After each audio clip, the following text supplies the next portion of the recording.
You walk into the Apple store for the most dangerous reason on earth, just looking. Your phone is fine.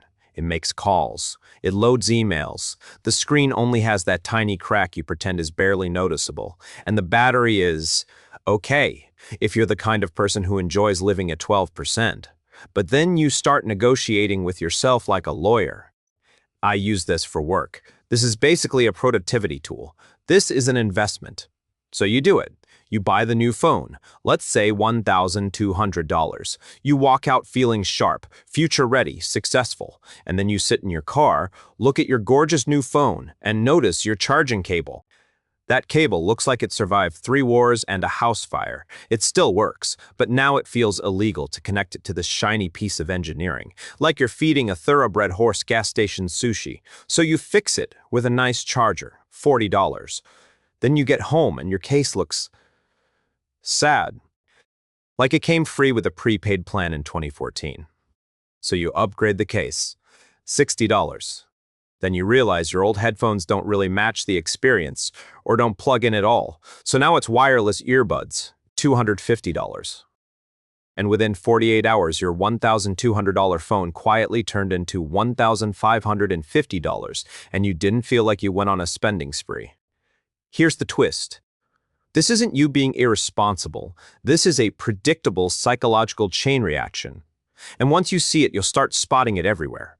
Cars, homes, clothes, fitness, even your kitchen. So stay with me, because the name of this effect comes from a story so ridiculous it sounds made up. Both a man basically lost his money because of a robe. Also, I want to know if you've ever had a purchase trigger a domino effect. Drop your best example in the comments when it hits you, because I promise you're not the only one. On this channel, we talk about the invisible scripts that mess with our money, especially the ones that feel normal because everyone does them. Today, I'm going to show you what this phenomenon is, how modern shopping is basically designed to trigger it, and a few simple firewalls so you can keep your upgrades from turning into financial quicksand. To understand what's happening, we're going back to France in the 1700s. There was a famous philosopher and writer named Denis Diderot. Smart guy, respected guy, not exactly a swimming in cash guy. He lived modestly. Old furniture, worn rugs, practical stuff. Nothing matched, but it didn't need to. And by most accounts, he was content. Then a miracle happened. Catherine the Great, the Empress of Russia, admired his work and offered to buy his personal library for a huge sum while letting him keep the books. So, overnight, Diderot goes from careful with every penny to I could finally breathe. And what does he do? What would you do? He treats himself. He buys a beautiful, expensive dressing gown, a robe, a fancy one. And this is where the story turns. He puts it on, looks in the mirror, and for a moment, he feels like a different person. A richer person. A refined person. Then he sits down at his desk. And suddenly his desk looks disgusting. Not broken, not unusable, just unworthy. So he replaces the desk. Then the rug looks terrible next to the new desk. Replace the rug. Then the curtains look cheap. Replace the chair. Then the chair looks like it belongs on a porch. Replace the chair. Then the walls feel empty. And slowly, one robe becomes a full-scale lifestyle upgrade, until he basically rebuilds the whole room to match the standard of that one luxury item. Later, Diderot wrote about this and said something along the lines of, I used to be the master of my old robe, now I'm a slave to the new one. That pattern has a name, the Diderot Effect. It's the idea that one new, higher status possession can trigger a spiral of upgrades, not because you need them, but because your brain wants everything to fit together. You think you bought a thing, but what you actually bought was a new baseline. Back in Diderot's day, upgrading your lifestyle took time. You had to leave your house. You had to find craftsmen. You had to physically go buy things. Now the moment you buy something, the internet starts whispering, people who bought this also bought. Complete your setup. Upgrade your experience. Recommended accessories. It's not just selling you an item. It's selling you the rest of the set. And the worst part is it feels responsible. You're not being reckless. You're being optimized. That's how it gets you. You get a better job or a promotion. Finally, you're proud of yourself. So you buy one nice outfit for work. Something that says, I belong here.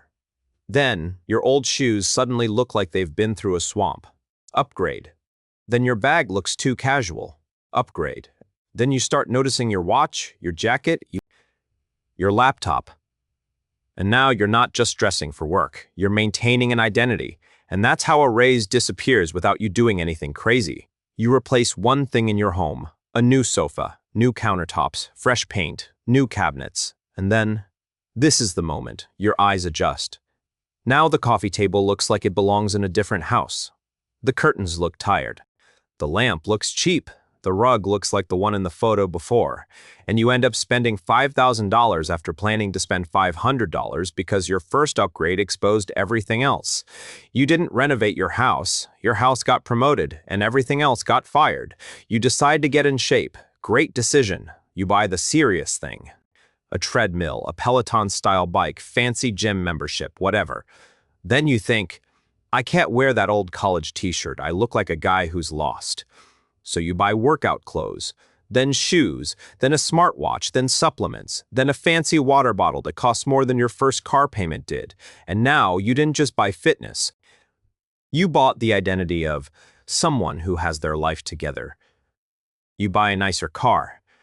Now suddenly you should have better insurance. You should keep it clean. You should get it detailed. You should park farther away so no one dings it. You should dress a certain way when you drive it, because the car kind of tells a story about you. And now the car isn't transportation, it's a status anchor. And anchors don't just sit there, they pull everything toward them. Quick question. What's the most expensive domino effect you've ever had? Tech, home, car, clothes, fitness. Put it in the comments. I read them, and honestly, they're half the entertainment. So why does your brain do this? Two big forces. 1. Identity consistency. Humans crave coherence. When you buy a premium object, you're not only buying function, you're buying a signal. This is who I am. And when the rest of your stuff clashes with that signal, it creates tension. Not logical tension, emotional tension. So you resolve it by upgrading the surrounding items until everything tells the same story. Part 2. The contrast effect. Your old stuff didn't suddenly get worse. It just looks worse next to the new thing. That's the trap. The upgrade creates dissatisfaction that didn't exist yesterday. Yesterday your fridge was fine. Today it's embarrassing because you replaced the cabinets. Nothing changed about the fridge. Your baseline changed. Here's the part nobody warns you about. Some upgrades don't upgrade your life. They upgrade your maintenance. You buy the pristine white couch. And now you're policing everyone like a nightclub bouncer. No red wine, no shoes, don't sit like that, who invited the dog? At some point you stop living in your space and you start curating it. That's when you realize you didn't buy a couch, you bought a responsibility. You don't need to avoid nice things forever, you just need guardrails. Firewall number 1. Calculate the full system cost. Before you buy the anchor item, ask, what else will this require for me to feel like it makes sense? Write it down. Console, add the games, subscription, headset, extra controller, maybe even the television you'll suddenly need. If the real number is uncomfortable, that's not negativity, that's clarity. Firewall number 2. Use a 72-hour pause for identity purchases. If the purchase is mostly about aesthetics, status, or new me energy, wait 72 hours. If you still want it after the emotional rush fades, it's probably a real choice instead of a mood. Firewall number 3. One in, one out. If you buy a new version, remove the old version fast. Sell it, donate it, recycle it. This stops the collection problem where you keep everything and keep upgrading categories forever.